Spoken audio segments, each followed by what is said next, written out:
বাংলাদেশ যতদিন থাকবে, বাংলাদেশের সংবিধানে বিসমিল্লাহির রহমানির রহিম আল্লাহর উপরে আস্থার বিশ্বাস ইনশাআল্লাহ থাকবে।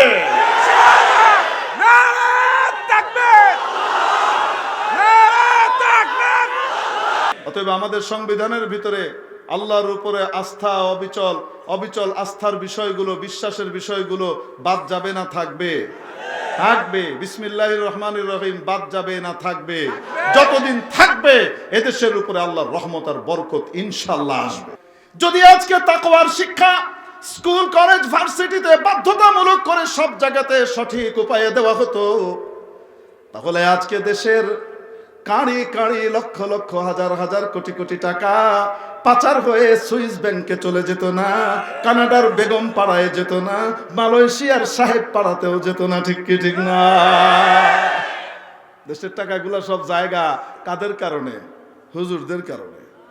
কয় কি হুজুর আপনাদের কারণেই তো দেশে গন্ডগোল লেগে আছি, আপনারাই তো এক হতে পারছেন না, তাই আমরা আপনাদের কথা মানতে পারছি না, আমাদের কারণেই নাকি সব ধ্বংস হয়ে গেছে। আমরা যে সুদমুক্ত জীবনের কথা কই, আল্লাহর সাথে লড়াই করিস না, তো তাহলে ধরা খাবি। সুদমুক্ত জীবনের কথা কইয়া হুজুররা সারা জীবন বলে মসজিদে মসজিদে কইতেছে, মানেন না কেন? হক্কানি উলামায়ে কেরামের বয়ান পেতে আমাদের চ্যানেলটি সাবস্ক্রাইব করুন। দিন প্রচারের নিয়তে লাইক, কমেন্টস ও শেয়ার করুন। জল এবং স্থলে যত রকমের অনাসৃষ্টি এবং সমস্যা সৃষ্টি হয়েছে, প্রকাশ পেয়েছে, এই সব কিছু তৈরি হয়েছে মানুষের হাতের কামাইয়ের কারণে। নবী পাক মুহাম্মদুর রাসূলুল্লাহ সাল্লাল্লাহু আলাইহি ওয়াসাল্লাম যখন মেরাজে গমন করেন, যাবার সময় ঊর্ধ্বলোকে সফর করবার সময় দেখলেন নিচের দিক থেকে কালো কালো কি যেন উপরের দিকে যায়, আর উপর থেকে কালো কালো কি যেন নিচের দিকে নামে। সঙ্গে হযরত জিবরিল আমিন জিবরিল আলাইহিস সালামকে জিজ্ঞেস করলেন, বন্ধু জিবরিল, এই কালোগুলো যেগুলো উপর দিকে যায় এগুলো কি, আর উপর থেকে যেগুলো নামে সেগুলো কি? হযরত জিবরিল আলাইহিস সালাম বললেন, ও আল্লাহর প্যারা হাবিব, যেগুলো নিচ থেকে উপর দিকে যেতে দেখছেন এগুলো হলো জমিনবাসীর আমল, জমিনবাসীর কর্ম কাণ্ড, আর যেগুলো উপর থেকে নাজিল হতে দেখছেন এগুলো হলো তাদের কাজ অনুপাতে উপর থেকে ফয়সালা। যদি নিচ থেকে ভালো আমল যায় উপর থেকে ভালো ফয়সালা আসে, নিচ থেকে যদি খারাপ আমল যায় উপর থেকে ওরকম দুঃখ দুর্দশা মুসিবত এবং অশান্তির ফয়সালা নেমে আসে। ঠিক কি ঠিক না? প্রিয় উপস্থিতি, এজন্যে গুনাহ যদি মানুষ করে, আল্লাহর অবাধ্যতা যদি করে, উপর থেকে গজব নাজিল হয়, উপর থেকে অশান্তি নাজিল হয়, সমাজ থেকে সমৃদ্ধি এবং আত্মিক শান্তি বিদরিত হয়ে যায়। ঠিক কি ঠিক না? মাওলানা কারীম ইরশাদ করেন, ফাকুল্লান আখাযনা বিযামবি, যাদেরকে আমি ইতিপূর্বে সাইজ করেছি, যাদেরকে আমি ইতিপূর্বে পাকড়াও করেছি, গ্রেফতার করেছি, সাজা দিয়েছি। সরকারি সাজার কথা বলা হচ্ছে না, কার পাকড়? আল্লাহর পাকড়াও।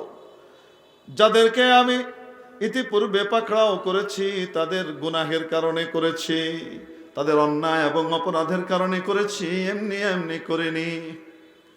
তাদের কাউকে পানিতে ডুবিয়ে মেরে দিয়েছি, সমুদ্রে নিপাত করে দিয়েছি, কাউকে ভয়ঙ্কর চিৎকার এবং বিকট শব্দ দিয়ে ধ্বংস করে দিয়েছি, কাউকে ভূমিধসের শিকার করে মাটিতে ধসিয়ে দিয়েছি।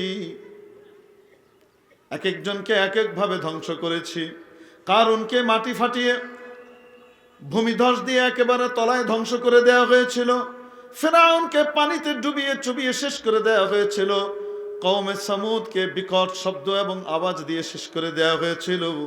কওমে আদকে ভয়ঙ্কর তুফান এবং ভয়ঙ্কর রকমের ঝঞ্ঝা বায়ু দিয়ে তাদেরকে ধ্বংস করা হয়েছিল। এক একজনকে এক এক ভাবে ধ্বংস করেছি। মাওলা বলেন, ওয়ামা কানাল্লাহু লিয়াযলিমাহুম, বাহ্যিক ভাবে দেখলে মনে হয় যেন মাওলায়ে পাক জুলুম করেছেন, অত্যাচার করেছেন, অবিচার করেছেন। না না না, রব্বুল আলামিন অবিচার করেননি, ওয়ালাকিন কানু আনফুসাহুম ইয়াযলিমুন, বরং তারা নিজেদের উপর নিজেরাই অবিচার করেছে, নিজেদেরকে নিজেরা ধ্বংস করেছে। তারা এমন কাজ করে ওপরে পাঠিয়েছে, আমার ক্রোধের আগুনকে প্রজ্বলিত করেছে। ধৈর্যের পর ধৈর্য ধরে ধরে ধরে ধরে একটা পর্যায়ে আমি সাজার সিদ্ধান্ত নিয়েছি এবং তাদেরকে ধ্বংস করেছি। এটা তাদের হাতের কামাই ছিল, আমার নিজ থেকে ধ্বংসযোগ্য ছিল না। ঠিক কি ঠিক না?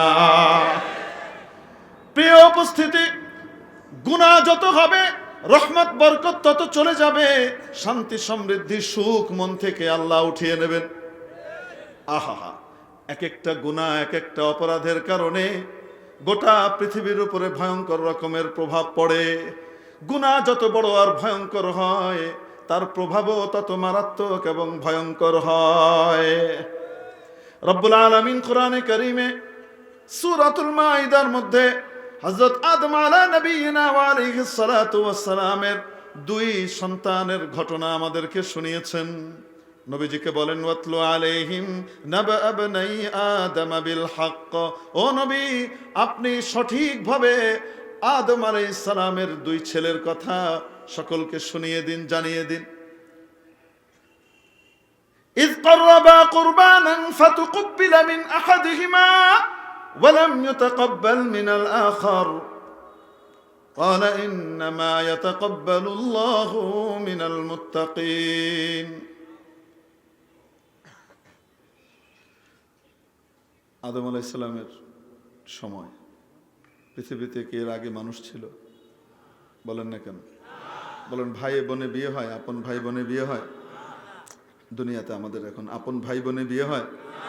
হযরত আদম আলাইহিস সালাম এবং ওনার আহলিয়া হযরত আম্মা জান, আমাদের আম্মা জান মা হাওয়া, ওনাদের কাছ থেকে যারা সন্তান হবে এরা সব আপন না? বলেন না কেন? তো এরা আপন ভাই বোনে যদি বিয়ে করে তাহলে আল্লাহর নিয়ম ব্রেক হবে কিনা? বলেন না কেন? আর যদি বিয়ে না করে তাহলে পৃথিবীতে ভবিষ্যৎ মানুষ আসবে কিভাবে? তাহলে বিয়েও হওয়া দরকার, আবার আপন ভাই বোনে যেন না হয় সেটাও হওয়া দরকার। ঠিক কি ঠিক না? আল্লাহ তাআলা হযরত আদম আলাইহিস সালামের সন্তানদের জন্য, ওনার ছেলে মেয়েদের জন্য একটা নীতি করলেন। কি করলেন? জোড়ায় জোড়ায় আল্লাহ তাআলা সন্তান দিতেন। প্রতিবার আমাদের আম্মা জানের এক জোড়া করে বাবু হতো, একটা ছেলে হতো আর একটা মেয়ে হতো। বুঝতে পেরেছি? এই দুইজনকে আপন ধরা হতো বিয়ের ক্ষেত্রে। অতএব অর্থাৎ তারা যে এক পেটে, মায়ের পেটে একসাথে যে দুইজন ছিল, এই দুইজন একে অপরকে বিয়ে করতে পারবে না। তারা বিয়ে করবে অন্য পেটের বোনকে। এই পেটের ভাই বিয়ে করবে আরেক পেটের বোনকে। আরেক পেট কোনটা? মানে এই মায়েরই পেট, কিন্তু অন্য সময়ে যে বোন হয়েছে তাকে বিয়ে করবে। নীতিটা বুঝে এসেছে নাকি বুঝে আসে নাই? এরকমই ছিল। হযরত আদম আলাইহিস সালামের দুই ছেলে, একজন ছিল হাবিল, আরেকজন ছিলেন কাবিল। দুই ছেলের ভিতরে হাবিল বড় নেককার পরহেজগার ছিল। কাবিল বয়সে হাবিলের চেয়ে বড় ছিল।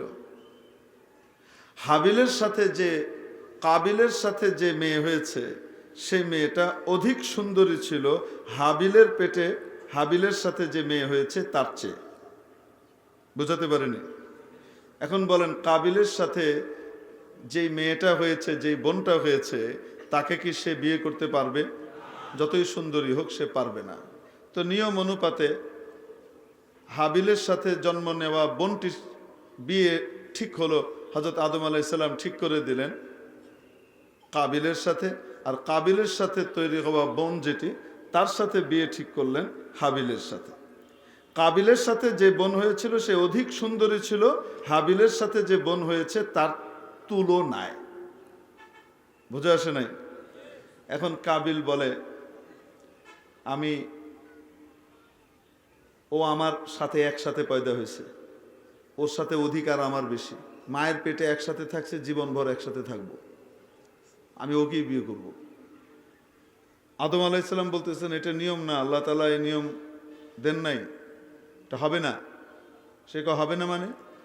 আপনি হাবিলরে বেশি পছন্দ করেন, এই জন্য পার্সিয়ালিটি করে ওরে সুন্দরী মেয়েটা দিচ্ছেন, আর আমার জন্য আরেকটা বরাদ্দ দিচ্ছেন। লাগলো নি গন্ডগোল? এখন হযরত আদম আলাইহিস সালাম বললেন, ঠিক আছে, আমাকেও যখন তোর নীতিবান মনে হচ্ছে না, ইনসাফ পরায়ণ মনে হচ্ছে না, তো তাহলে এক কাজ কর, আল্লাহর কাছ থেকেই ফয়সালা নে। হ্যাঁ ঠিক আছে, আল্লাহ আমাকে, আমার বোন রে আল্লাহ আমারে দিবে, আমার যুক্তি কয়। আচ্ছা ঠিক আছে, তো ফয়সালা কিভাবে হবে? আদম আলাইহিস সালাম বললেন, তোমরা দুইজনই কোরবানি করো। কোরবানি মানে উৎসর্গ করো। তো ওই জমানায় নিয়ম ছিল, যার কাছে যেটা থাকতো সে সেটা উৎসর্গ করত। আর যার উৎসর্গ আল্লাহর কাছে কবুল হতো, আসমান থেকে আগুন আসতো, আগুন এসে ওটাকে খেয়ে ফেলতো, পুড়িয়ে দিত, নিয়ে যেত। আর যারটা কবুল হতো না তারটা পড়ে থাকতো। কত চমৎকার যুগ, ঠিক কি ঠিক না?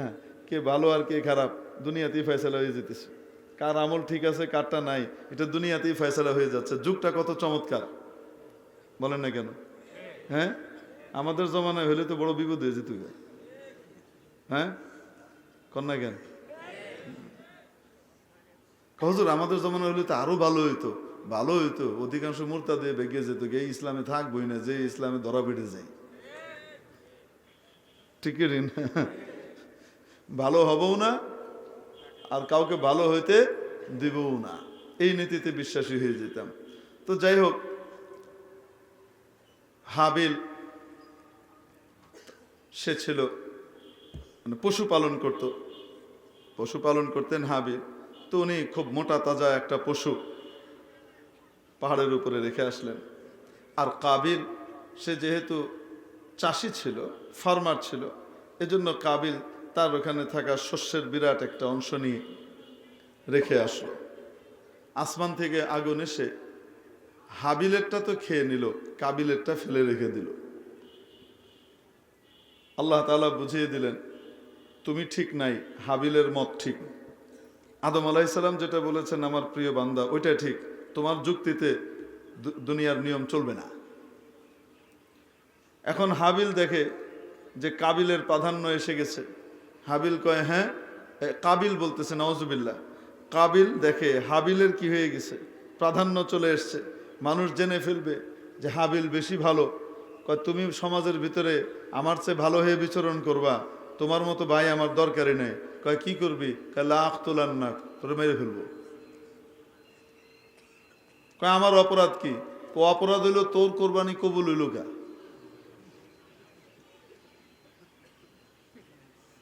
অপরাধ কি? তোর কোরবানি কবুল হইল কেন, এটাই অপরাধ। আমারটা কবুল হয় না, তোমারটা হয়, এটাই অপরাধ।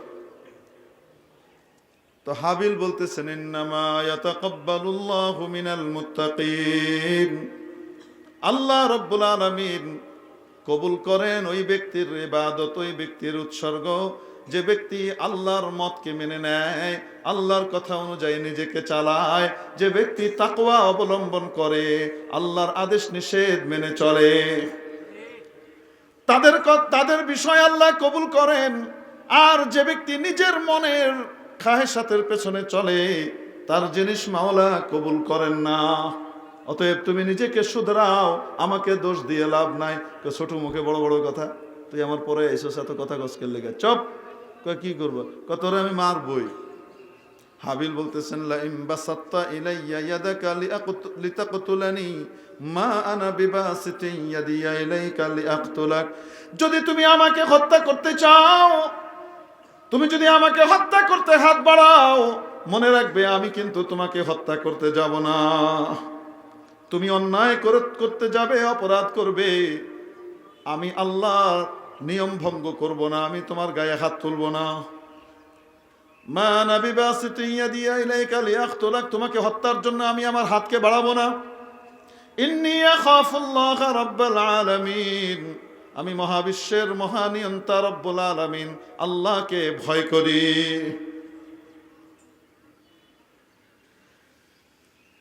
ইন্নী উরিদু আন তাবুআ বিইসমি ওয়া ইসমিকা ফাতাকুনা মিন আসহাবিন নার ওয়া যালিকা জাযাউয যালিমিন। অনেক নসিহত করলেন হাবিল কাবিলকে, কিন্তু চোরে না শুনে ধর্মের কাহিনী। কাবিলের কানে কোনো ভালো কথা যায় না, তার কানে কোনো পানি যায় না। সে করলো কি, ভাই হাবিলকে নির্দয়ভাবে হত্যা করে দিল। فطوعت له نفسه قتل أخيه فقتله فأصبح من الخاسرين। হত্যা করার পরে দেখে, হায় রে, আমি তো বড় লুজার হয়ে গেলাম, এটা কেমন করলাম। এখন আফসোস করে কোনো কাজ হয় না। এখন লাশ পড়ে আছে, এই লাশকে কি করবে, কোথায় দিবে, কিভাবে দাফন করতে হয় তা তো জানে না। ইতিপূর্বে কখনো কোনো মানুষ মারাই যায় নাই, তাকে কিভাবে সৎকার করতে হয় এই নিয়ম তো কাবিলের জানাই নেই। সর্বপ্রথম হত্যা, এই হত্যার কারণে এখন কিভাবে ভাইকে গোপন করবে সে বুঝতে পারছে না, লাশ পড়ে আছে, আফসোস করে বসে আছে। এদিকে রব্বুল আলামিন 2 ফেরেশতাকে পাঠালেন কাকের রূপে।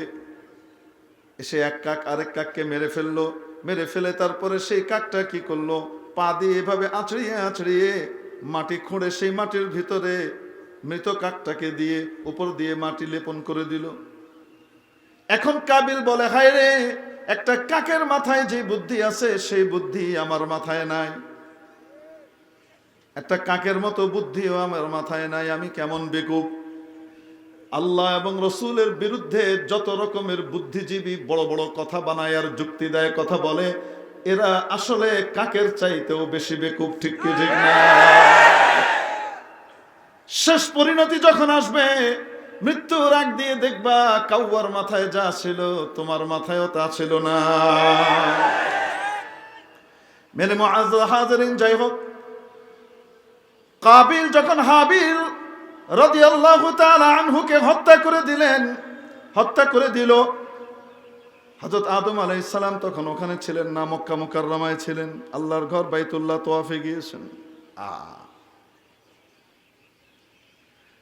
হযরত আদম আলাইহিস সালাম ওখান থেকেই বলছেন, কি ব্যাপার, তাফসীরে মাযহারেতে হযরত আদম আলাইহিস সালামের সেই আক্ষেপ মেশানো কবিতাগুলো আছে। আফসোস, কি ব্যাপার বুঝতে পারছি না, পৃথিবীর এই নির্মল বায়ু কেমন যেন ঘোলাটে হয়ে গেছে, ধূলি ধূসরিত হয়ে গেছে। ফলের মধ্যে যে টেস্ট আর স্বাদ ছিল সেই স্বাদ যেন কেমন বিগড়ে গেছে, কমে গেছে, সেই স্বাদ পাওয়া যাচ্ছে না। ব্যাপারটা কি? মেরে মুআজ্জাজ হাজিরিন, মানুষ যখন গুনাহ করে, অপরাধ করে, শুধু তার নিজের ক্ষতি করে না, গোটা জলবায়ুর ক্ষতি করে দেয়, সমস্ত মানুষের ক্ষতি সে করে ফেলে, ঠিক কি ঠিক না? বিশেষ করে হত্যা জাতীয় কাজ, অন্যায়ভাবে কাউকে যদি কেউ হত্যা করে, তাহলে এটার কারণে গোটা জলবায়ুর মধ্যে পরিবর্তন চলে আসে। ইউরোপ, আমেরিকা মুসলমানদেরকে যেখানে সেখানে যেভাবে হত্যা করে যাচ্ছে, এটার কারণে গোটা পৃথিবীর মধ্যে জলবায়ুর পরিবর্তন অবশ্যম্ভাবী, ঠিক কি ঠিক না? কোনো কাম দিয়ে ঠেকাইতে পারবে না, হবে না। মেরে মুআজ্জাজ হাজিরিন, একটা হত্যাকাণ্ড, অন্যায় হত্যাকাণ্ড গোটা পৃথিবীর উপরে ভয়ঙ্কর প্রভাব ফেলে। একটা অন্যায় হত্যাকাণ্ড, একটা। এখন কি একটাই হয় হত্যাকাণ্ড পৃথিবীতে? বলেন না কেন? এখন মানুষের হাতে মারা যাওয়া, অন্যায়ভাবে খুন হওয়া, এটা কোনো ব্যাপারই না মানুষের কাছে। আমরা যখন ছোট ছিলাম তখন মনির খুকুর কাহিনী বেরিয়েছিল। আমরা যে মাদ্রাসায় পড়তাম, মাদানীনগর মাদ্রাসায়, তার পাশেই সকালবেলায় যারা হাঁটতে গিয়েছিল তারা ওখানে এক লাশ আবিষ্কার করে এসেছে। এক যুবতী, রূপবতী মেয়ে খুন হয়ে পড়ে আছে। তার স্বামী মনির,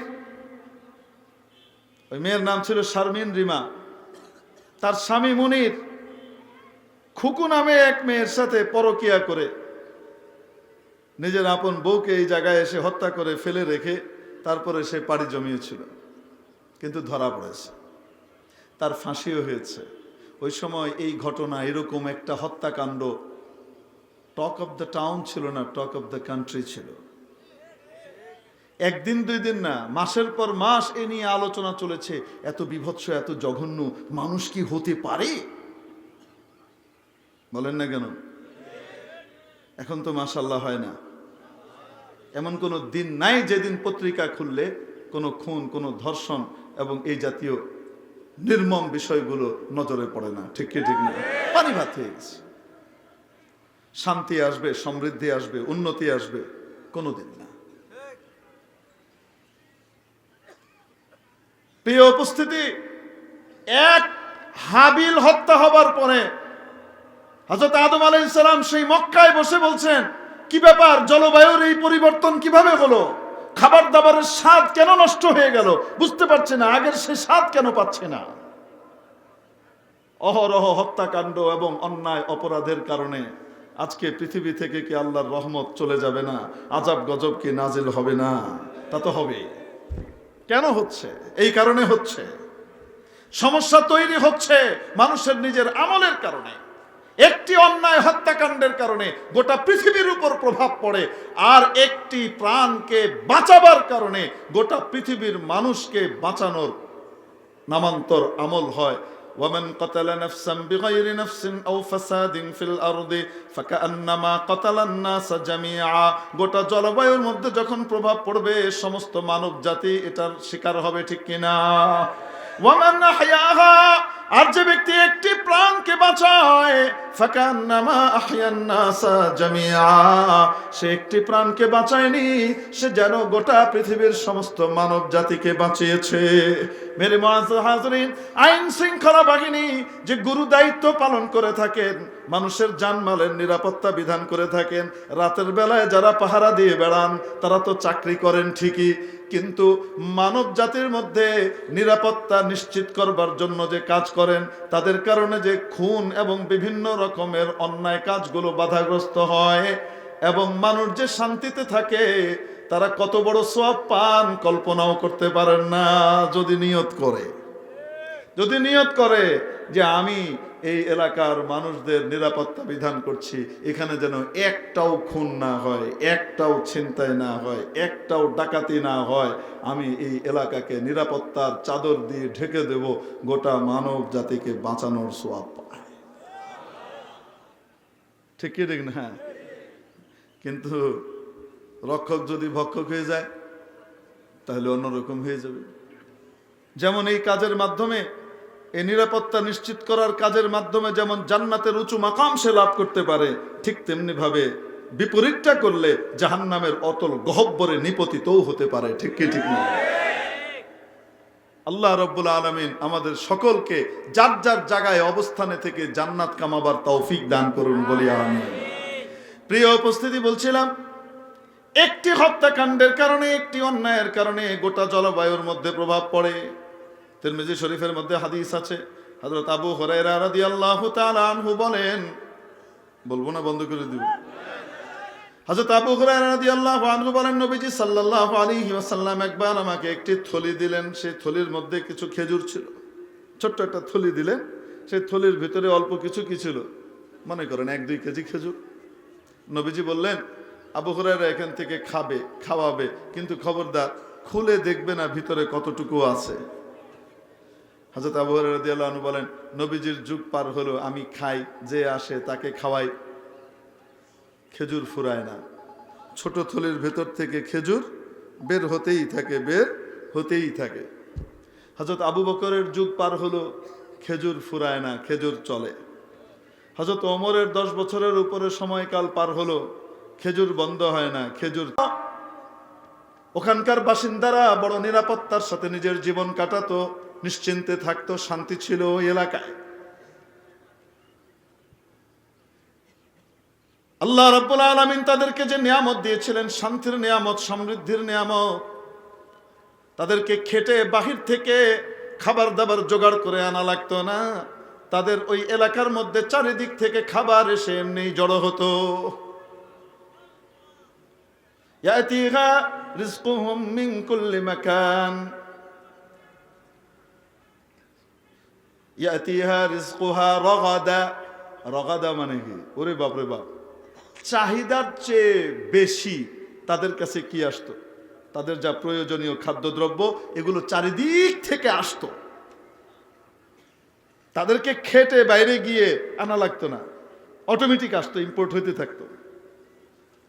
ফাকাফারাত বিআনউমিল্লাহ, আল্লাহ বলেন তাদের এই নিয়ামত যা আমি তাদেরকে দিয়েছি এগুলোকে তারা অস্বীকার করলো, এর অবমূল্যায়ন করলো, আমার নিয়ামতের অবমূল্যায়ন করলো। ওই এলাকায় যখন আমি আমার প্রিয় হাবিবকে পাঠালাম, আমার নবীর অনুসারীরা যখন সেখানে আমল করতে লাগলো, তারা তাদেরকে বাধা দিতে লাগলো, তাদের পথে পথে প্রতিবন্ধকতা সৃষ্টি করতে লাগলো, তাদের উপরে নির্যাতন চালাতে লাগলো। এটার মাধ্যমে আমার দেওয়া নিয়ামত, আমি যে এলাকায় শান্তি দিয়েছিলাম, আমি যে ওই এলাকায় সমৃদ্ধি দিয়েছিলাম, ওই এলাকায় যে আমি নিরাপত্তা দিয়েছিলাম, হযরত ইবনে আব্বাস রাদিয়াল্লাহু তাআলা আনহু বলেন, এই এলাকা যদিও এখানে ইনডেফিনিট ভাবে বলা হয়েছে, কিন্তু এর দ্বারা উদ্দেশ্য ছিল মক্কা মুকাররমা। কারণ আরবরা আপোষে নিজেরা খুব লড়াই টড়াই করতো ঠিক, কিন্তু মক্কার উপরে কখনো তারা হামলার কল্পনাই করতো না। মক্কাবাসীও মক্কার অভ্যন্তরে তারা নিজেরা লড়তো না, বাইরে থেকে তারা কখনো মক্কাকে হামলা করতো না, আক্রমণ করতো না। কেন? কারণ তাদের কাছে আব্রাহার নজির ছিল, মক্কার উপরে কিছু করতে আসলে উপর থেকে সাইজ হবে। বুঝেন নাই মনে হয়? এজন্য তারা নিরাপত্তার সাথে নিশ্চিন্তে জীবন কাটাতো। খাবার দাবারেরও কোনো পেরেশানি নাই, কারণ আল্লাহর খলিল ইব্রাহিম আলাইহিস সালাম দোয়া করে মঞ্জুর করে গেছিলেন, ইয়া আল্লাহ, আপনি চারিদিক থেকে সমস্ত ফল ফলাদি এবং খাদ্যদ্রব্য এই এলাকায় আপনি পাঠান। সেই অনুপাতে তাদের কাছে আসতো। এই নিয়ামতটা কার ছিল? আসতে বলেন কার? আল্লাহর দেওয়া নিয়ামত ছিল। এই নিয়ামতের তারা নাফরমানি করলো। যেই আল্লাহ নিয়ামত দিয়েছেন সেই আল্লাহর অনুসারী, সেই আল্লাহর নবী এবং সেই নবীর অনুসারীদেরকে তারা যন্ত্রণা দিতে লাগলো, কষ্ট দিতে লাগলো, আল্লাহর বিধান বাস্তবায়নে বাধা দিতে লাগলো। আল্লাহ রাব্বুল আলামিন বলেন, যখন অন্যায় করতে লাগলো, ফাআযাকাহাল্লাহু লিবাসাল জুই ওয়াল খাউফ। নবীজি সাল্লাল্লাহু আলাইহি সাল্লাম হিজরত করে চলে গেলেন মদিনা মুনাওয়ারায়, আর আল্লাহ মক্কাবাসীদের উপরে এক আযাব চাপিয়ে দিলেন। কি আযাব? দুর্ভিক্ষ দেখা দিল। এমন দুর্ভিক্ষ, আল্লাহু আকবার কবীরা, গাছের পাতা খাওয়া শুরু করলো। চারিদিক থেকে খাবার দাবার আসা বন্ধ হয়ে গেছে। কে বন্ধ করছেন? পাঠাইতেন কে? বন্ধ করছেন কে? এখন গাছের পাতা খায়। এমন কি কিছু খাওয়ার নাই, বেঁচে তো থাকতে হবে প্রাণ ধারণের জন্য। বাবার কি বলবো আপনাদেরকে, আরে যে ছাগলের উটের লাদি আছে না, এই লাদির সাথে এক রকমের কিছু পচা রক্ত মিশিয়ে তারা এক ধরনের ওষুধ বানাইতো, ট্যাবলেট বানাইতো। এটা খেলে নাকি অনেক অনেক শক্তি হয়। এই নাপাক জিনিস খেয়ে খেয়ে নিজেদের শক্তি ধারণ করে কোনো মতে বেঁচে থেকেছে। ফাআযাকাহাল্লাহু লিবাসাল জুই ওয়াল খাউফ। আর ভীতিও আল্লাহ পাঠিয়ে দিলেন। কি ভীতি? নবীজি সাল্লাল্লাহু আলাইহি ওয়াসাল্লাম মদিনায় হিজরত করেছেন, মদিনার আশপাশে বিভিন্ন জায়গাতে ইসলামের দাওয়াত পাঠাচ্ছেন। যে মেনে নিচ্ছে, যে প্রতিবন্ধকতা সৃষ্টি করে, নবীজির সাথে কি করে, লড়াই করতে যেত, তাদেরকে নবীজি সাল্লাল্লাহু আলাইহি ওয়াসাল্লাম সারিয়া পাঠিয়ে হেদায়েত করতেন।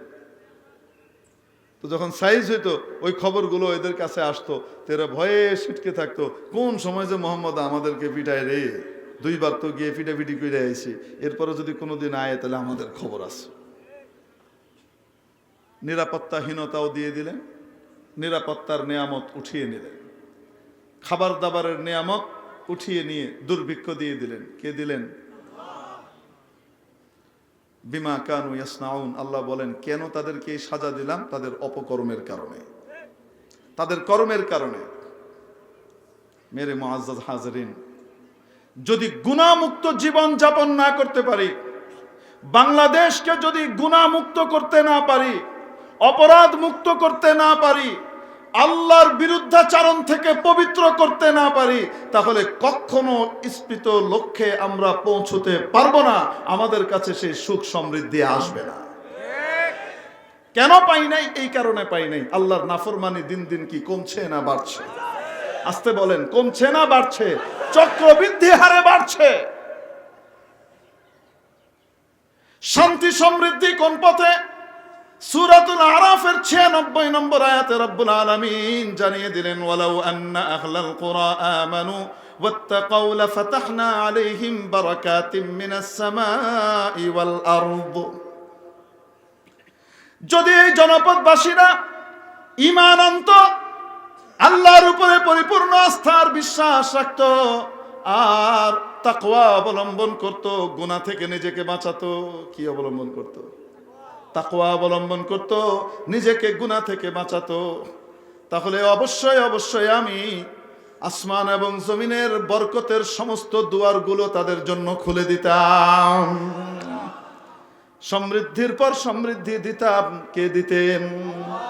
শর্ত কি দিয়েছেন? ঈমান এবং তাকওয়া। ঠিক কি ঠিক না? ঈমান এবং কি? তাকওয়া।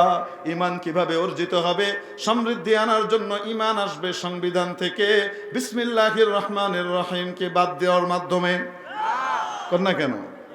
যে বা যারা এই ধরনের বাজে বুদ্ধি, কুপরামর্শ দেয় সরকারকে, ট্রেজারি বেঞ্চকে, মনে রাখতে হবে এই সমস্ত ব্যক্তিরা তারা দলেরও শত্রু, জাতির শত্রু, দেশের শত্রু। তারা কখনো হিত কামনাকারী হতে পারে না। হুজুর কি বলবো বলেন, বিসমিল্লাহির রহমানির রহিম সংবিধানে রাখলে ওরা বলছে এটা সাম্প্রদায়িক হয়ে যাচ্ছে। কারা বলছে? ওই যে ইউরোপ, আমেরিকা, পশ্চিমারা বলছে, দাতা সংস্থা বলছে। দাতা সংস্থা এখন নিজেই বাদ পাইতেছে না খাওয়ানোর। এখন ঠান্ডার ভিতরে বিদ্যুৎ পাচ্ছে না যে হিটার জ্বালাবে। ঠিক কি ঠিক না? ওই পুরান আমলের ফায়ার প্লেসের ভিতরে কাঠ ঠুসে ঠুসে এখন গরম করতেছে। এরা নিজেরা পায় না ভাত, শঙ্করীকে ডাক তোমারে খোয়।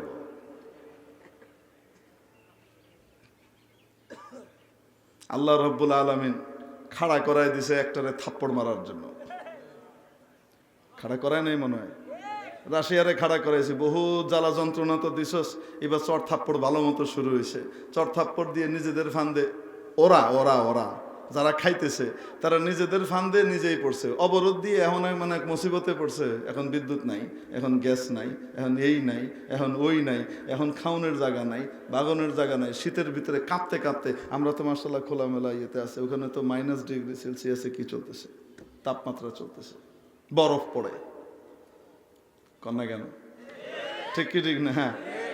আর ওরা আপনাকে আমাকে মানবতার সবক শিখায়। ওদের কথা অনুযায়ী আমাদেরকে আমাদের সংবিধানের ভিতর থেকে বিসমিল্লাহির রহমানির রহিম, আল্লাহর উপরে আস্থার বিশ্বাস, এই গুরুত্বপূর্ণ অংশকে আমরা বাদ দিব। এরকম আহাম্মক আমরা হতে পারি না। ঠিক কি ঠিক? বাংলাদেশ যতদিন থাকবে, বাংলাদেশের সংবিধানে বিসমিল্লাহির রহমানির রহিম, আল্লাহর উপরে আস্থার বিশ্বাস ইনশাআল্লাহ থাকবে।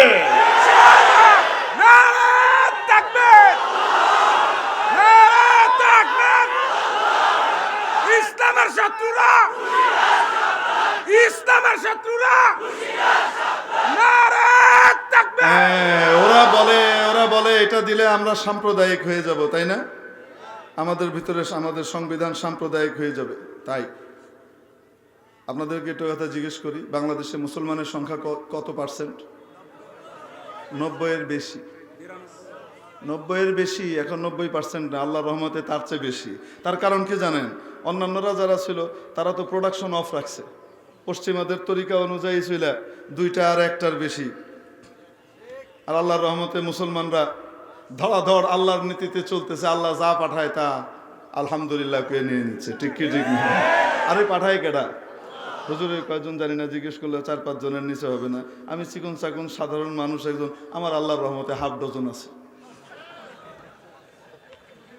আর আমার সাথে যার বিয়ে হয়েছে, একই সাথে আমরা আমাদের 2 জনের বিয়ে পড়াইছেন আওলাদে রসুল আল্লামা সৈয়দ আরশাদ মাদানী সাহেব দামাত বারাকাতুহুমুল আলিয়া, আমার সেই সাথী মুফতি মাহবুব হাসান কাসিমি সাহেব ফেনীর, হাকিম মাহবুব সাহেব, আমাদের 2 জনের বিয়ে হজরত এক খুতবার মাধ্যমে 2 জনের বিয়ে পড়াইছেন। এক খুতবায় মাশাআল্লাহ। ওনারা জিজ্ঞেস করলাম আপনার কয়জন? কয় 6 জন। আমি বললাম এক খুতবায় তো 1 ডজন বেরিয়ে গেছে।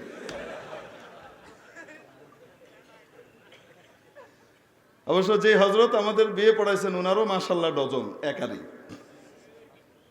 তো আমাদের মুসলমানের কি প্রোডাকশন অফ নাকি? আমাদের যেমন গার্মেন্ট ফ্যাক্টরিতে মাশাআল্লাহ ধোঁয়াধার প্রোডাকশন হয়, আমাদের এখানে সৃষ্টির সেরার প্রোডাকশন মাশাআল্লাহ চালু আছে। ঠিক কি? তো মুসলমানের সংখ্যা কমে না, বাড়ে। বড় মজার জিনিস হলো হিন্দুস্তানে এখন ওখানকার যারা মুনি ঋষি আছেন, ওখানকার ধর্মবেত্তা আছেন হিন্দুদের, তারা নতুন অধ্যাদেশ জারি করছেন তাদের ধর্মাবলম্বীদের প্রতি, অনুসারীদের প্রতি, তোমরাও প্রোডাকশন বন্ধ করে না চালাও। মুসলমানরা তো পার করে যেতেছে গা, তোমরা পশ্চিমাদের কথা শুনে নিজেদের অফ রাখছো কেন? সুবহানাল্লাহ। হুজুর এত জন্ম দিচ্ছেন, বিগ পপুলেশনের দেশ, খাবে কোথায়, থাকবে কোথায়? কয় কি কয় না? আরে বলে কি বলে না? হ্যাঁ, পাঠানকে আরে কয় না কেন? পাঠানকে তুমি সারা জীবন চাইলেও একটা সন্তান লাভ করতে পারবা না যদি উনি না দেন, ঠিক কি ঠিক না?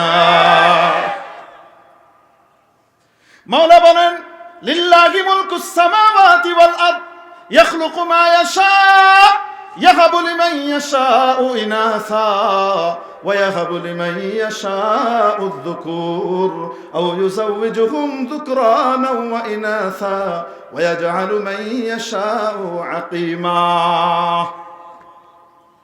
আসমান জমিনের একচ্ছত্র কর্তৃত্ব এবং আধিপত্য একমাত্র কার?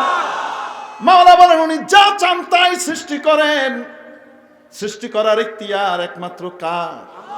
যাকে চান শুধু কন্যা সন্তান দেন, যাকে চান শুধু পুত্র সন্তান দেন। আও ইউযাওwiজুহুম যুকরানা ওয়া ইনাসা, যাকে চান পুত্র কন্যা উভয়টি মিলিয়ে দেন। ওয়া ইয়াজআলু মান ইয়াশাউ আকীমা, যাকে চান নিঃসন্তান হিসেবে রেখে দেন। স্বামীরও কোনো ফল্ট নাই, স্ত্রীরও কোনো সমস্যা নাই, মেডিকেল টেস্টে দুজনই উত্তীর্ণ, কিন্তু কোনো কারণ ছাড়াই কোনো সন্তান হয় না, ঠিক কিনা? কে আটকে রেখেছে? তাহলে সন্তান দান করেন কে? যিনি পাঠিয়েছেন তার থাকার ব্যবস্থাপনার দায়িত্ব কে নিয়েছেন? তার খাবার দাবারের দায়িত্ব তিনি নিয়েছেন। ইন্নাল্লাহা হুয়ার রাজ্জাকু যুল কুওয়াতিল মাতিন, নিশ্চয় আল্লাহ একমাত্র মহা রিজিক দাতা, একমাত্র মহা রিজিক দাতা, অনড় অবিচল কর্তৃত্ব ক্ষমতার অধিকারী, ঠিক কি ঠিক না? ওয়া ক্ষমতা ধর। রিজিকটা পাঠান কে? আরো আসতে বলেন কে? হ্যাঁ। হুজুর থাকবে কই? যেমনি বাড়তেছে আর আপনারা যেভাবে উৎপাদন করতেছেন, আল্লাহ বলবো নাকি? সায়েন্সের চর্চা গবেষণা বন্ধ হয়ে গেছে, বলেন না কেন? না চলছে। আগে কি হতো বলেন তো দেখি? যখন জনসংখ্যা কম ছিল তখন কি ছিল? একজন ব্যক্তির মনে করেন 10 জন সন্তান, ওই ব্যক্তির আছে 20 বিঘা সম্পত্তি। 10 জন সন্তান একই বাড়িতে বড় হয়েছে, যখন তারা বড় হয়ে গেছে প্রত্যেককে 2 বিঘা 2 বিঘা করে দিয়ে দিছে, ঠিক কি ঠিক না? তাদের বাড়ি এরকম ছিল, এখন এদিকে এদিকে এদিকে এদিকে ছড়ে গেছে, বলেন না কেন? এখন ছড়তে ছড়তে হুজুর জায়গা তো ছড়তে ছড়তে শেষ। এমন কি হবে? আল্লাহ রাব্বুল আলামিন পুরো কৌশল সিভিল ইঞ্জিনিয়ারিংকে এত উন্নতি দিলেন, এখন রব্বুল আলামিন সিস্টেম করে দিলেন, এখন আর এদিকে বাড়ার দরকার নাই, এখন উপরে বাড়। এখন মাশাআল্লাহ উপরে যাওয়া শুরু হয়েছে। কত দূর? আরে আসমান পর্যন্ত যা। কত দূর যাবি তুই? কন্যা কেন? জনসংখ্যা যিনি বাড়ান, জাগার ব্যবস্থাও অনেক অগ্রিম উনি করে রেখেছেন, ঠিক কি ঠিক না? হুজুর খাবেটা কি? বুঝলাম তো, থাকার জায়গা হলো, খাবে কি? আগে 1 কাঠা জমির ভিতরে ফসল হইতো আধা মণ। আল্লাহ রাব্বুল আলামিন কৃষি বিজ্ঞানকে এত উন্নত করে দিলেন, এখন হয় 5 মণ। কয় না কেন? আগে হয়তো 1 মৌসুম, এখন ওই জমি নেই, বছরে হয় 3 মৌসুম। আগে হয়তো আধা মণ সারা বছরে, এখন হয় 3 5 15 মণ। 30 গুণ বাড়ায় দিছেন এক জায়গাতে, বলেন না কেন? রিজিক দেন কে? আরো আসতে কে? মহা ব্যবস্থাপক কে? এই বিশ্বাস আছে না নাই? অতএব কি খাবে কি পড়বে, এই জন্য তাকওয়ার শিক্ষা, কোরআনের শিক্ষা, হাদিসের শিক্ষায় শিক্ষিত করতে নিজের বাচ্চাকে আমরা দিতে যে দ্বিধা করি, মেরে মুআজ্জাজ হাজিরিন, নিজের ঈমানকে যাচাই করা দরকার। আমি খাওয়াই না, আল্লাহ খাওয়ায়। আমার বাচ্চাকে যদি আমি মুত্তাকি বানাই, আমার বাচ্চাকে যদি পরহেজগার বানাই, আমার বাচ্চাকে যদি আমি কোরআনওয়ালা বানাই, হাদিসওয়ালা বানাই, নীতিবান বানাই, তাহলে আমার বাচ্চার খাবার দাবারের দায়িত্ব স্পেশালি নিয়ে রেখেছেন কে? রব্বুল আলামিন সূরাতুত তালাকের 2 নম্বর আয়াতে বলেন, ওয়া মান ইয়াত্তাকিল্লাহা ইয়াজআল লাহু মাখরাজা ওয়া ইয়ারযুকুহু মিন হাইসু লা ইয়াহতাসিব। যে ব্যক্তি তাকওয়া অবলম্বন করবে, আল্লাহর ভয়ে নিজেকে গুনাহ থেকে বাঁচিয়ে রাখবে, সেই ব্যক্তির ব্যাপারে রব্বুল আলামিন বলেন মুক্তির যাবতীয় পথগুলো দেখিয়ে দেব আমি। আর কি এমন জায়গা থেকে রিজিক দেব সে কল্পনাও করতে পারবে না। তাহলে অকল্পনীয় রিজিক প্রাপ্তির ঘোষণা মাওলা দিয়েছেন তাকওয়ার মধ্যে। কিসের মধ্যে? তাকওয়ার মধ্যে। এই ঘোষণা কার? আল্লাহ তাআলা মনে হয় মাঝে মাঝে ওয়াদা ভঙ্গ করেন, সবগুলাই রাখেন, হাজারে একটা ভঙ্গ করেন। করেন? ইন্নাল্লাহা লা ইউখলিফুল মিয়াদ। মেরে মুআজ্জাজ হাজিরিন, বলছিলাম খাবারের দায়িত্ব কার? আল্লাহর। দেখেন ফসল কিভাবে বাড়ায় দিছে। ছোটবেলায় আমরা খাইতাম মাগুর মাছ, শিং মাছ, এক একজনে কয়েকটা করে, এক পাতে করে। আর এখন আল্লাহ তাআলা কৃষি বিজ্ঞানকে এমন উন্নতি দিয়েছেন, এখন আগে তো মানুষ খাইতো মাগুর, এখন মাগুরে খায় মানুষ। এই রকম মোটা মোটা বড় বড় লম্বা লম্বা আসতেছে, আর কি ডাক দেখ, সাবধান মুসলিমদের কথায় চলিস না, রিজিক আল্লাহ পাঠাইছে। কে পাঠাইছে? হুজুর রেডি কয়, আপনি শুনলেন কই থেকে? আমি কই থেকে শুনবো? আল্লাহ তো কোরআনে কই দিছে। রিজিকের যদি ব্যবস্থা না হয়, যিনি পাঠাইছেন উনি যদি রিজিকের ব্যবস্থা না করেন, তাহলে খুঁতটা কার হবে? ঠিক কি ঠিক না? তাহলে আল্লাহকে খুঁত মুক্ত ঘোষণা করা, আল্লাহর গুণকীর্তন করা, আল্লাহর পবিত্রতা ঘোষণা করা, শব্দ ত্রুটির ঊর্ধ্বে তিনি, এটাকে তাসবিহ বলে। এটাকে কি বলে? মাওলা বলেন, ওয়া ইম মিন শাইইন ইল্লা ইউসাব্বিহু বিহামদিহি ওয়ালাকিন লা তাফকাহুনা তাসবিহাহুম। যত বস্তু আছে, অস্তিত্বশীল যত বস্তু আছে, সমস্ত বস্তু আল্লাহর পবিত্রতার গান গায়, কিন্তু তাদের পবিত্রতার গান তোমরা বুঝো না। তোমরা বুঝো না তাদের তাসবিহ পাঠ। তারা তো তাসবিহ পড়ে। তো বেটা কি কইব? তোরা যারা এর ওর কথা শুনে গায়রুল্লাহর ফাঁদে পা দিস, বাজে প্ল্যানিং এর ভিতরে যাস, নেককার পরেজগার বাচ্চাগুলাকে পটকায় ভিড়ে ফালায় দেস, ড্রেনে বাসায় দেশ, এর ওর কথা হই না। তোরা মনে রাখিস, তোরা ক্ষতিগ্রস্ত হইতেছিস। আই যে আল্লাহ আমারে বিশাল রিজিক করে পাঠাইছে, দেখ খা। আমি আল্লাহর নাম নিতেছি। মাছ কয় কি কয় না, এটা আমার ভাষায় হুবহু না হইলেও এরকম কথা মাছ বলতে পারে কি পারে না? আল্লাহর গুণকীর্তন মাছ করে কি করে না? আল্লাহর পবিত্রতার গান মাছ গায় কি গায় না? আমি বলি না, কোরআন বলে। তাহলে বলেন, রিজিকের ব্যবস্থা আল্লাহ করেন নাই? কর না কেন? তাহলে সুখ সমৃদ্ধি কোন পথে? তাকওয়ার পথে। কোন পথে?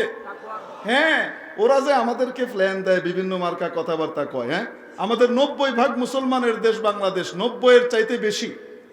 ঠিক কি ঠিক না? তাহলে এখানে 90% মানুষের চেতনার বহিঃপ্রকাশ সংবিধানের ভিতরে ঘটা, এটাকে অস্বাভাবিক না গণতান্ত্রিক নিয়ম? আসতে বলুন, ঠিক কি ঠিক না? উনারা উনাদের দেশে খ্রিস্টবাদ, আমেরিকাতে খ্রিস্টবাদ বা খ্রিস্টান কত পার্সেন্ট জানেন? 70%ও না। কত পার্সেন্ট না? 70%ও না। তারপরেও তারা তাদের টাকার ভিতরে নিজেদের আকীদা, চেতনা, বিশ্বাস, নিজেদের ধর্মীয় মনোভাব প্রতিফলিত করে দিয়েছে, লিখে দিয়েছে। ডলারে লেখা আছে, অন গড উই ট্রাস্ট। লেখা আছে না নাই? আমরা বিসমিল্লাহ রাখলে তোমরা সাম্প্রদায়িকতা দেখো, আর তোমাদের ডলারের ভিতরে তোমরা যে অন গড উই ট্রাস্ট লেখা সারা পৃথিবীতে ছড়াই দিচ্ছ, সেটার ভিতরে সাম্প্রদায়িকতা দেখো না? হুজুর গড আর আল্লাহ তো একই, আমাদের পক্ষেই তো বললো। জি না, ওদের গডের বাচ্চা কাচ্চা হয়।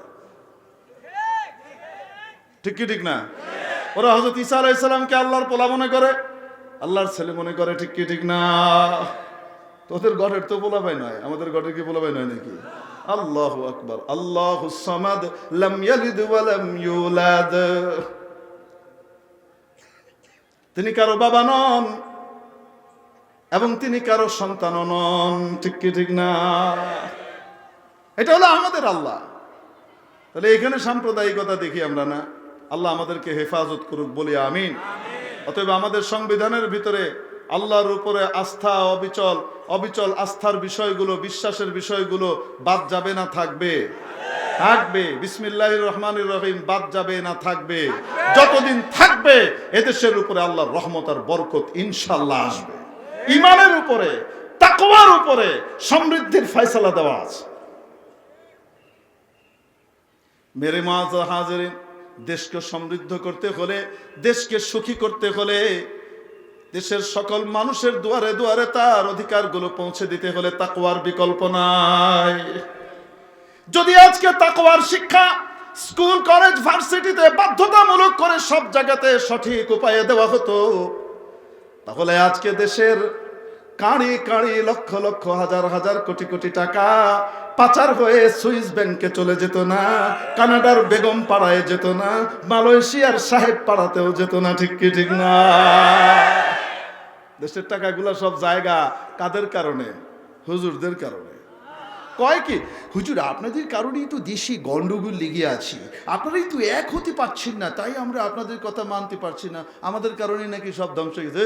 আমরা যে সুদমুক্ত জীবনের কথা কই, আল্লাহর সাথে লড়াই করিস না, তো তাহলে ধরা খাবি। সুদমুক্ত জীবনের কথা কইয়া হুজুররা সারা জীবন বলে মসজিদে মসজিদে কইতেছে, মানেন না কেন? হুজুররা যে খুন ধর্ষণের বিরুদ্ধে বলে আসতেছে, মানেন না কেন? হুজুররা যে তাকওয়া বিরোধী কাজ পর্দাহীনতার বিরুদ্ধে বলে আসতেছে, মানেন না কেন? তো ধ্বংস কি হুজুরদের কারণে হয়েছে? দিনদারদের কারণে হয়েছে? আল্লাহর কাছে কইও ডান্ডা একটা সাইজ করে টাইট করে কয়েকটা দিন। ঠিক কি ঠিক না? হ্যাঁ, এই দেশ থেকে যে কারি কারি টাকা পাচার হয়, এগুলা কাদের কারণে? ওই যে খেটে খাওয়া দিন মজুর, ওই যে ভ্যান চালক, রিক্সা চালক, তারপরে সবজি বিক্রেতা, কৃষক, ওদের কারণে? বলেন না কেন? ওদের কারণে টাকা পাচার হয়, দেশের টাকা অন্য জায়গায় চলে যায়, ওদের কারণে? ওরা তো এগুলো জানেই না, পারেই না। ঠিক কি ঠিক না? কারা করে? আরে উচ্চ শিক্ষিত ব্যক্তিবর্গ করে। উচ্চ শিক্ষিত ব্যক্তিবর্গ যদি তাকওয়ার শিক্ষায় শিক্ষিত না হয়, যদি তাকওয়ার দীক্ষায় দীক্ষিত না হয়, তাহলে দেশের টাকা বাইরে পাচার করবে। আর যদি তাকওয়ার শিক্ষায় শিক্ষিত হয়, বাহির থেকে দেশের মধ্যে টাকা আনার ব্যবস্থা করবে, দেশ সমৃদ্ধ হবে। মেরে মুআজ্জাজ হাজিরিন, তাহলে বলেন তো দেখে, দেশের সমৃদ্ধি তাকওয়ার পথে? কিসের পথে? আরো আসতে বলেন, কিসের পথে? যে ব্যক্তি আল্লাহকে ভয় করে, সে জানে কিয়ামতের দিন হিসাব দেওয়া লাগবে। জনগণের টাকা যদি আমি তসরুপ করে থাকি, একজনের কাছে নয়, 18 কোটি 20 কোটি জনতার কাছে আমাকে জবাবদিহিতার মুখোমুখি করা হতে হবে। তারা সকলেই আমার কাছ থেকে অধিকার আর হক চাইবে। কি বিপদে পড়বো? ঠিক কি ঠিক না? ডাক্তার সাহেব যদি মুত্তাকি পরহেজগার হয়, টেস্ট লাগে 3টা, 30টা টেস্ট লিখে দিয়ে উপর থেকে ভিজিট টেবিলের তলা দিয়ে আবার ডায়াগনস্টিক সেন্টারের ফাও খাওয়া খাবে না? কেন? সে ভয় করবে আল্লাহকে, সে রোগীর পকেট কাটবে না। আবার এটা মনে করেন না যে কেউ 30টা টেস্ট লিখে দিলে এটাই মনে হয় হে চোর, এরকম মনে করেন না। অনেক সময় এমন হয়, রোগীর সিচুয়েশন এমন হয়, তার রোগ নির্ণয় করার জন্য প্রচন্ড চেষ্টা করবার পরেও উনি দেখেন যে ঠিকমতো নির্ণয় করা যাচ্ছে না। বহুমুখী রোগ তার দেখা যায়, বিভিন্ন রকমের হতে পারে। নির্ণয় করার জন্য তার 90টা টেস্ট দেওয়া দরকার, কিন্তু ডাক্তার সাহেব অনেক চিন্তা ভাবনা করে, ফিকির করে রোগীর পকেটকে বাঁচাবার জন্য নিজে কষ্ট করেছেন, আর 90টার জায়গায় মাত্র 30টা টেস্ট লিখেছেন। এরকমও হতে পারে কি পারে না? আবার মনে করেন না যে কেউ একটু বেশি টেস্ট দিলে মনে হয় 2 নম্বরে করছে। বয়ান করতে তো বড় ভয় লাগে, কোন কথা দিয়ে কি বুঝে না বুঝে। ইঞ্জিনিয়ার সাহেব, এক্সিকিউটিভ ইঞ্জিনিয়ার, চিফ ইঞ্জিনিয়ার সাহেব ভুয়া ভাউচার বানিয়ে, ভুয়া বিল বানিয়ে, ভুয়া জিনিস বানিয়ে সরকারি টাকা লোপাট করবে না, যদি তাকওয়া থাকে, খোদার সামনে জবাবদিহিতার ভয় থাকে। ঠিক কিনা? সচিব সাহেব কলমের খোঁচায় দেশের স্বার্থ বিকিয়ে দিয়ে নিজের পকেট ভারী করবে না। বলেন না কেন? দেশ সমৃদ্ধ হবে কিসের মাধ্যমে? তাকওয়ার মাধ্যমে। এটা হলো সেই শিক্ষা, যে শিক্ষা মানুষকে দায়িত্ববোধ সম্পন্ন বানায়, দেশপ্রেমিক বানায় এবং দেশকে সমৃদ্ধির পথে এগিয়ে নেবার নিয়ামক হয়ে দাঁড়ায়। ঠিক কি ঠিক না? তাহলে বলেন তো দেখি, দেশ সমৃদ্ধ করতে হলে ঈমান আর তাকওয়া লাগবে। কোন প্রজেক্ট? তাকওয়ার প্রজেক্ট। কিসের প্রজেক্ট? আসতে বলেন। তাকওয়ার প্রজেক্টটা বাস্তবায়ন করা হয়, তাকওয়া শেখানো হয়, খোদা ভীতি শেখানো হয় আমাদের অন্যান্য প্রতিষ্ঠানে না মাদ্রাসায়? আসতে বলুন না কেন? তাহলে দেশের সমৃদ্ধির শিক্ষা দেওয়া হয় মাদ্রাসায়, আর সেই মাদ্রাসার জন্য আমাদের রাষ্ট্রীয় বাজেটে বরাদ্দ কতটুকু একটু জানতে মনে চায়। কন্যা কেন? আরে আমি এই সরকারের কথা কইতেছি না, স্বাধীনতার অব্যবহিত পর থেকে আজ পর্যন্ত কোন সরকার এই তাকওয়ার প্রজেক্ট বাস্তবায়নের জন্য জাতীয় বাজেটের ভিতরে কোনো বরাদ্দ তেমন স্পেশালি রাখে নাই। ঠিক কি ঠিক না? হুজুর আমরা তো এই করেছি ওই করেছি ওই করেছি, ওটা তো ভোট নেবার জন্য করছেন, মানে ভোট দিবে না, এই জন্য তো নির্বাচন আসলে মাথায় টুপি চলে আসে, গায়ে পাঞ্জাবি চলে আসে, মসজিদের ভিতরে এসে শুরু হয়ে যায় নামাজ কালাম, আর নামাজের পরে এক লম্বা সালাম। কয় না কেন? উজু আছে না নাই আল্লাহ জানে, খোদায় জানে। তো নামাজ তো নির্বাচনী নামাজ, নির্বাচন শেষ, টুপিও শেষ, পাঞ্জাবিও শেষ, সব শেষ। আরে হয় কি হয় না? কন না কেন? কিন্তু আরে এক দলের কথা কই না, সব দল। আরে কয় না কেন? আরে সব দলই তো এই কাম করে। এদেশের মানুষ খুব ভালো করে জানে, এদেশের মানুষের সিম্প্যাথি পাওয়ার জন্য তাদের ধর্মীয় মূল্যবোধকে সম্মান জানাইতে হবে। ফকিরও জানে, আর রাস্তায় যে ভিক্ষা করে ফকির হেও জানে। দেখবেন মাশাআল্লাহ মাথায় একটা টুপি দিয়ে ঘুরে বেড়াইতেছে, নামাজ কালাম কিছু নাই, মাথায় টুপি দিয়ে দিছে, তার কোনো অসুস্থতাও তেমন কিছু নাই। সে বাস টুপিটা কেন দিছে? মানুষ মনে করবে আহারে এই লোকটা ধার্মিক, তারা কিছু ঠেয়ে দিই। আর একটু বুদ্ধিমান হলে দাঁড়িয়েও রেখে দেয়, পাঞ্জাবিও পড়ে। বেকুব টাইপের হলে মাথায় টুপি, আবার দাঁড়ি ছাপ্পান সাফা চাচ্ছা কি করে, তো হেও তো বুঝে। তাকে তো পলিটিক্যাল সায়েন্স পড়ানো হয় নাই, কিন্তু হে তারপরেও বুঝে এদের সিম্প্যাথি নিতে হলে আমাকে এদের ধর্মীয় মূল্যবোধের প্রতি সম্মান দেখাইতে হবে। বলেন না কেন? কিন্তু যদি দিল থেকে আমরা সত্যিকার অর্থে আল্লাহর এই কথাকে বিশ্বাস করে তাকওয়ার প্রজেক্ট বাস্তবায়নের জন্য সত্যিকারের পদক্ষেপ আমরা নিতাম, জাতীয় বাজেটের ভিতরে বিশাল ভাগ আমরা রাখতাম, তাহলে এই দেশ আজ সুখ সমৃদ্ধির সাগরে ভাসতে থাকে। তাহলে বলেন তো দেখি, এই মাদ্রাসাগুলোর ভিতরে আমাদের অংশগ্রহণের দরকার আছে না নাই? মাদ্রাসা যত বাড়বে, দিনদার যত বাড়বে, তাকওয়ার সেন্টার যত বাড়বে, এদেশে শান্তি সুখ সমৃদ্ধি তত বেশি ইনশাআল্লাহ আসবে। ভুল বললাম না ঠিক বললাম? আমার কথা না, আল্লাহর কথা। আর আওয়ামী লীগের হাজী সেলিম সাহেবও কইছেন এই কথা। একবার আমি বয়ান করতে গেছি এক জায়গায়, তো ওইখানে হাজী সেলিম সাহেব ওইখানকার সংসদ সদস্য ছিলেন। উনি আসছেন, এসে ওই যে কিছু চেয়ারম্যান মেম্বার আছে তাদের কি ব্যস্ততা আর সময়, তারা এখন ওয়াজ করতে দিবার লাগবো, এরকম হয় কি হয় না? ওরকম কিছু করেন নাই, এসে উনি চুপচাপ নিচে বসে আছেন। 1.25 ঘন্টা বয়ান শুনে চলে যেতেছে। তো আমি দেখলাম যে এই লোক যেহেতু পুরো মজমাকে, কোরআনের এই মজমাকে সম্মান জানিয়েছে, অতএব সেও সম্মান পাওয়ার যোগ্য, জনপ্রতিনিধি, এমনিতেও সম্মানিত মানুষ। তো আমি ওনাকে বললাম আপনি একটু বয়ান করেন। কি করলাম? আপনি একটু বয়ান করেন। কয় না ওয়াজ শুনি না, ওয়াজ শুনতে ভাল লাগে না, উল্টা পাল্টা কয় সব, 5 মিনিট 10 মিনিট শুনে জায়গা, 2 ঘন্টার মতো শুনছি, ঘুমাইতেছে, সারাদিন কাম করছি, ঘুমাইনি কে, ঘুমাইতেছে।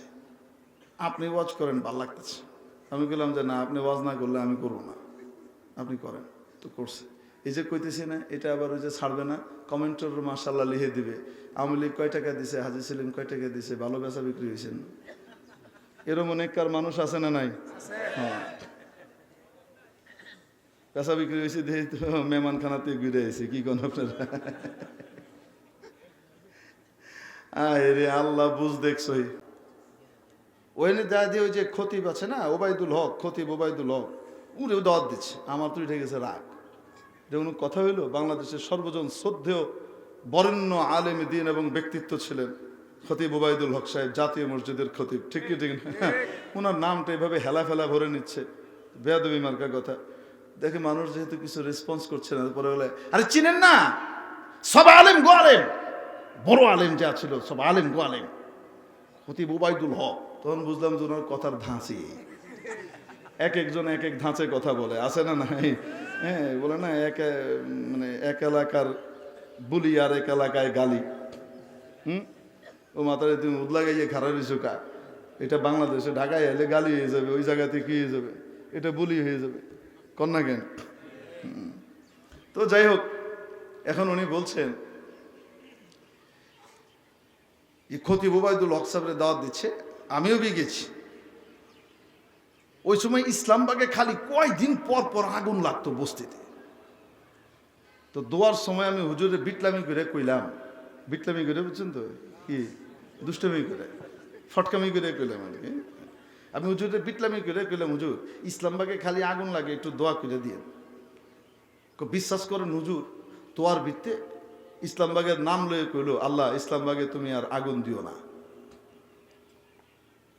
আল্লাহর কি কুদরত, বিশ্বাস করেন 5 বছর ক্ষমতায় আছিলাম, একদিনও ইসলামবাগে আগুন লাগে নাই। 5 বছর পরে ক্ষমতা চেঞ্জ হইল, আমারে বইরে দিল ভিত্তে। আমাদের প্রোগ্রামটা হচ্ছিল ওই চকবাজার কেন্দ্রীয় কারাগারের পাশে, দেয়ালটা এদিকে। উনি দেখাইতেছে আমারে বইরে দিল কি ভিত্তে। ক্ষমতার পালা বদল হইলে দূরে সব ভিতরে করে না, এই তো করে, এই কালচার তো এই তো ভিতরে বেড়ে দিল। কয়দিন পরে দেখি ধুমা ধুমা উঠতেছে। আমি জিজ্ঞেলাম, কিরে ধুমা কে? ভাই স্যার ইসলামবাগে আগুন লাগছে। কারারক্ষী বলতেছে, স্যার ইসলামবাগে কি লাগছে? আগুন লাগছে। আমি গেলাম, ওই দেখছ রিনিউ করায় নাই ক্যা, রিনিউ করায় নাই ক্যা? বছরে বছরে গাড়ির লাইসেন্স রিনিউ করাইন লাগে, জমির খাজনা দিয়া জমি রিনিউ করাইন লাগে। 5 বছর চলছে, এক টার্ম চলছে, এক দোয়া দিয়া, টার্ম চেঞ্জ হয়েছে, আবার দোয়া রিনিউ করাইবো না? করাই নাই ক্যা? লাগছে আগুন। কয় রে ওটা আসল আলেম। এর অর্থ এই না তো অন্য যারা আলেম আছে তারা আসল আলেম না, আবার উল্টা অর্থ নিয়েন না। উনি যেটা বলছেন সেটা বললাম। আরেক ঘটনা শোনাইছেন, বলবো? যে সময় এই ওয়াজ মাহফিল হচ্ছে তার কয়েকদিন আগেই ওনার বাংলাদেশে একটা ভূমিকম্প হয়েছিল, ফজরের নামাজের আগ দিয়ে, আজানের একটু আগ দিয়ে, মনে আছে? ভয়ঙ্কর ভূমিকম্প হয়েছিল। এবং ওই দিন মাশাআল্লাহ মসজিদগুলা জুমার নামাজের মতো ভর্তি ছিল। বলেন না কেন? ওই দিন ফজরের নামাজে মসজিদগুলা মাশাআল্লাহ জুমার মতো ভর্তি ছিল, ঠিক কি ঠিক না? আরে যখন নাকি জুমার মতো ভর্তি মানুষ, মুসল্লিরা এসে নামাজ পড়েছে, তার মানে কারে ভয় পায়? ওনাকে বিশ্বাস করে। এটাই তো প্রমাণ। বিশ্বাস যে করে, আছে বিশ্বাস, এটার একটা প্রমাণ, ঠিক কি ঠিক না? হ্যাঁ, আল্লাহ তো এটাই চান। মাঝে মাঝে কিছু আযাব দেই, নাড়া দেই। কেন দেই জানো? লিউযীকাহুম বা'দাল্লাযী আমিলু, যেন তারা যা কারজ করেছে তার কিছু কিছু স্বাদ তাদেরকে দিতে পারি। এটা যারা যা করতেছো তার কিছু দেহ কি ভয়ঙ্কর। উদ্দেশ্য কি? লাআল্লাহুম ইয়ারজিউন, যেন তারা আমার কাছে ফিরে আসে। এটাই তো উদ্দেশ্য। তো যারা এসেছে নামাজ পড়তে তারা তো আল্লাহর উদ্দেশ্য বাস্তবায়ন করেছে। কিন্তু আমি দেখলাম নামাজের পরে কিছু মুসল্লি যারা পার্মানেন্ট নামাজ পড়ে, ফজরের নামাজ পড়েন, এনাদের ভিতরে কেউ কেউ আলোচনা করছেন, ভারী নামাজ হয়ে গেছে, সারাদিন খবর নাই, আর আজকে একেবারে ভূমিকম্পের ঠেলায় এসে নামাজে ঢুকে গেছে।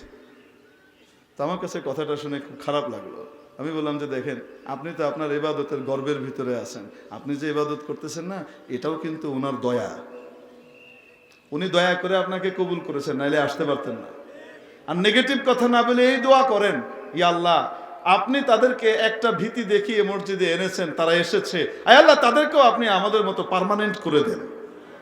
এই দোয়া করা যাইতো কিনা? কিন্তু না, অনেক সময় শয়তান করে কি, ইবাদত তো করতেই দেয় না। আর যদি কেউ ইবাদত করে ফেলে ভালো, তাহলে তাকে অহংকার ঢুকায় তার ইবাদতকে খালাস করে দেয়। বুঝাইতে পারি নাই মনে হয়? শয়তান মাঝে মাঝে এই কাম করে। কিন্তু ওই সময়কার কথা, তো ভূমিকম্প ভয়ঙ্কর রকমের হয়েছে। তো উনি বলতেছেন, আমি তখন ঘুমাচ্ছিলাম, আমার বন্ধু আমাকে ফোন করেছে। ফোন করার পরে আমি ঘুম থেকে উঠেছি। ওঠার পরে নেতা কি করেন? কলকাতা থেকে বন্ধু ফোন করছে, কলকাতায় বেড়াইতে গেছে বন্ধু, তো ওখানেও তো নাড়া চলতেছে। কি করেন?